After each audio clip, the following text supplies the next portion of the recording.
네, 안녕하세요. 경희대학교 국제지역연구원 연구교수 김석희입니다. 네, 오늘은 우리가 그 팬데믹을 거치면서 조금은 잊고 지냈었을 수도 있는 그런 단어에 대해서 한번 생각해 볼까 합니다. 네, 바로 포용이라는 단어인데요. 포용은 범세계적인 가치죠. 네, 바로 우리 전 정부의 그 정책 기조이기도 했어요. 네.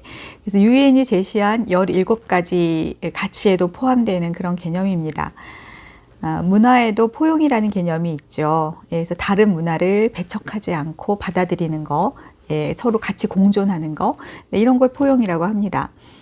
네, 한국 사회에서 포용이라고 말하면 국립국어원 표준국어대사전에는 이렇게 명시가 되어 있습니다. 네, 남을 너그럽게 감싸주거나 받아들임, 그리고 감싼과 덮어줌이라는 단어로 대체될 수 있다라고 명시가 되어 있습니다. 네, 하지만 이 긍정적인 의미를 가진 포용의 이면에 대해서는 우리가 간과하기 쉬워요. 네, 포용이라는 단어는 받아들이는 자의 용량이 더 크다는 걸 전제로 합니다. 네, 그래서 포용하는 자와 포용되는 자의 관계는 동등해지기가 어려워요. 예, 그래서 포용하는 자는 이제 너그러움을 베푸는 입장이고, 포용되는 자, 포용당하는 자. 제가 자라고 했지만, 뭐 이게 집단일 수도 있죠. 그래서 포용되는 사람들은 언제까지나 감사하는 마음을 잊어서는 안 된다라는 그런 어떤 전제가 흔하게 동반됩니다. 개인과 개인의 관계에서도 누군가를 받아들인다는 것은 그와 나의 차이를 인정하고 공존한다는 것을 의미하지만, 포용한다는 것은 어느 한쪽이 다른 한쪽을 담는다, 그런 의미를 가지는 거죠. 예. 그래서 포용된 자는 어디까지나 포용하는 주체에 대해서 그 공동체에 담기는 대상이 이제 끊임없이 그 공동체에 동화되기를 요구받아요. 네. 아니면 스스로 동화되고자 합니다. 이를테면 식민지 상황이라든지 뭐 아니면 이민자들의 상황이라든지 이런 거에 두루두루 적용될 수 있는 그런 개념이 되겠죠.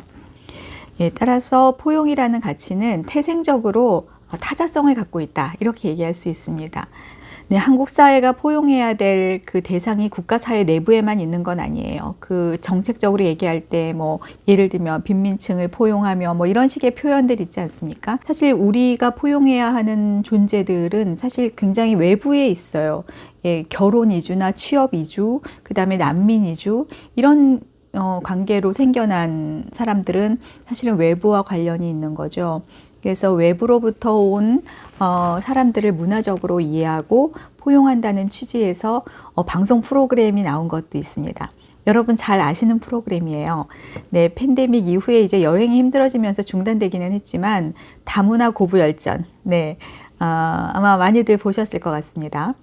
주로 이제 뭐 베트남, 동남아시아 여성들이 한국에 시집 와서 겪게 되는 고부간의 갈등, 뭐 이제 이런 문제를 주로 다루고 있는 프로그램이죠. 현재 방영 중인 이웃집 찰스, 뭐 이런 프로그램도 있습니다.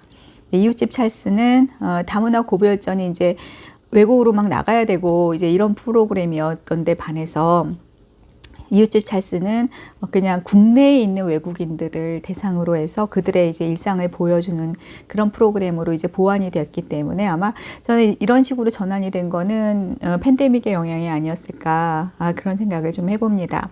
다문화 고부열전은 주로 베트남을 비롯한 동남아시아 여성들, 그 다음에 러시아 여성들, 결혼으로 인한 이주 여성들에 대한 이야기를 주로 다루죠.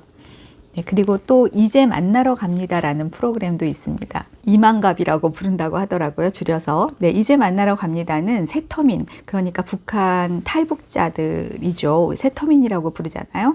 그래서 세터민들이 어떻게 대한민국 사회에 적응하는지를 보여주는 프로그램입니다. 네, 굳이 적응이라는 단어를 쓰는 것은 이주민 출연자 대부분이 한국 사회에서 두드러지지 않고 눈에 띄지 않고 한국 사람처럼 살아가기를 강요당한다라는 의미예요.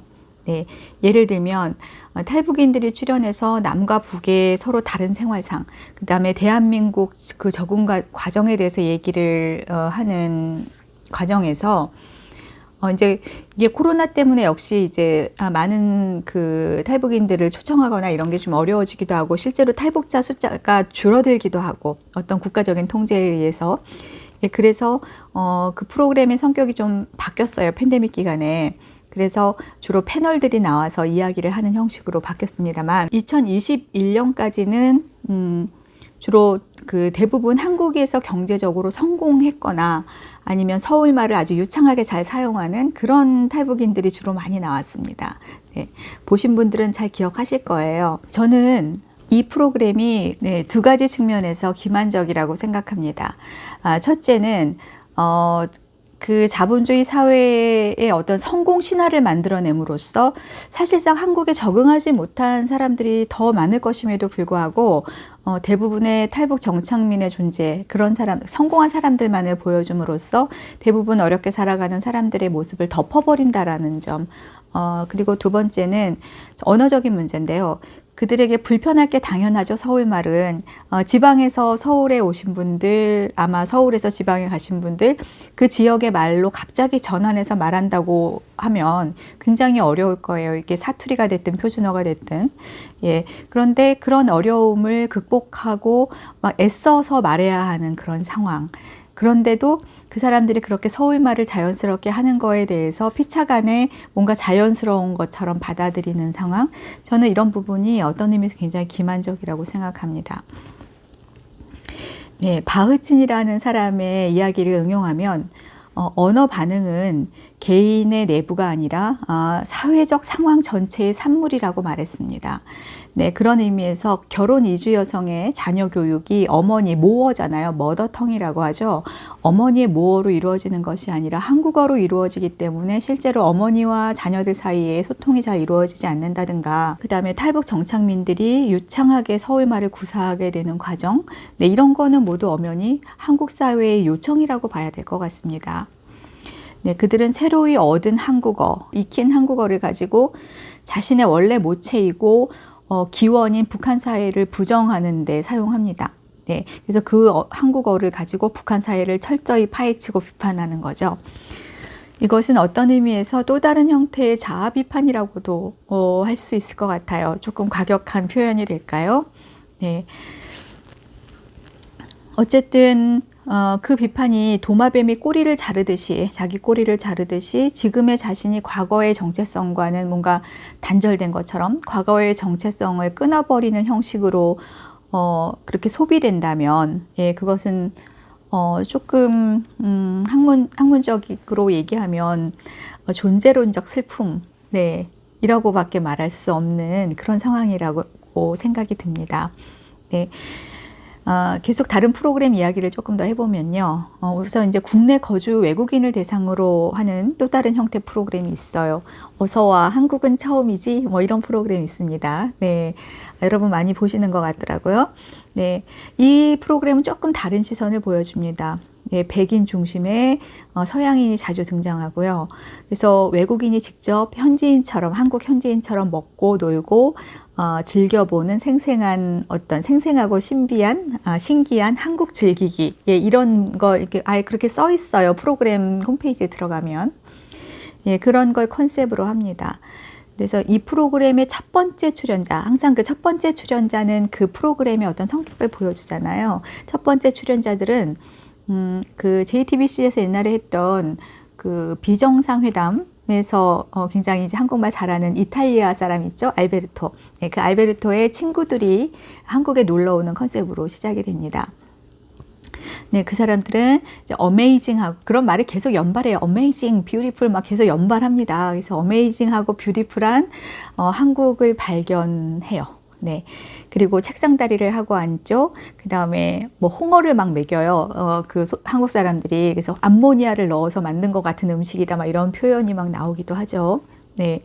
그래서 이런 부분에서 사실은 시청자인 한국 사람들은 굉장히 웃을 수밖에 없는 그런 장면이죠.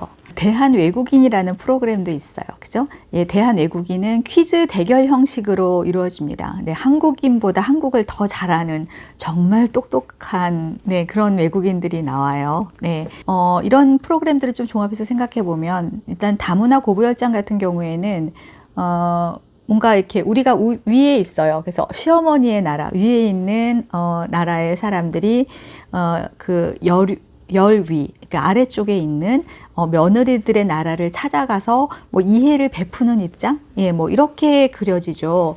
그래서 그녀들을 대상화시키는, 네, 그런 프로그램이라고 한다면, 어서와 한국은 처음이지는 일단 위에 있는 서구인들이 찾아와서 한국을 이해하고 인정하는 형식을 취한다. 네, 이렇게도 볼 수가 있습니다. 그래서 여기에서 저는 한국 사회의 인정 욕구와 갈망이 포착된다는 생각을 좀 해봤습니다. 이에 더해서 대한 외국인은 이제는 그들이 우리를 공부하러 오는 시대라는 그런 우월감을 양산해내죠.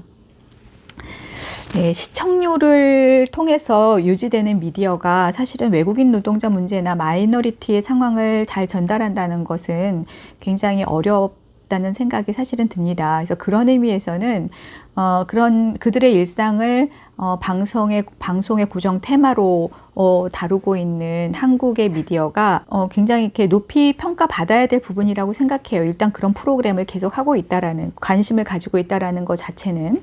네, 그래서 사회적 약자들의 삶을 테마로 다룬 점, 예, 이런 점 굉장히 높이 평가해야 된다고 생각하는데, 세계화와 지역주의가 공존하는 이런 시대에, 네, 글로컬리즘이라고 하죠. 네, 이런 시대에 국가와 민족의 경계를 넘어서 새로운 공동체를 만들어가는 21세기 인류가 지향하에 빠져, 예, 거부할 수 없는 하나의 흐름입니다. 우리 사회도 정책적으로나 인식적으로나 많이 성숙했다는 생각이 저는 들어요.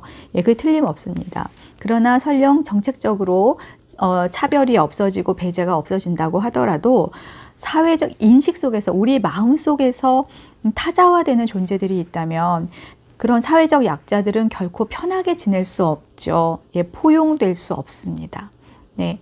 그래서 진정한 포용은 사실은 평등을 향해서 수렴해가는 것이라는 걸 우리 사회가 기억해야 한다는 생각이 듭니다. 네, 팬데믹의 영향으로 국내 거주하는 외국인을 대상으로 하는, 네, 중단되거나 개편된 프로그램들이 지금 엔데믹 시점이 다가오고 있죠. 그래서 이 엔데믹 시점에서, 네, 어떻게 변화해 갈 것인지 궁금합니다. 그래서 우리 모두가 좀 지켜보면서 우리 자신의 인식에 대해서 살펴보고 응시하는 그런 시간이 필요하지 않나, 네, 그런 생각을 해봅니다. 네, 들어주셔서 감사합니다.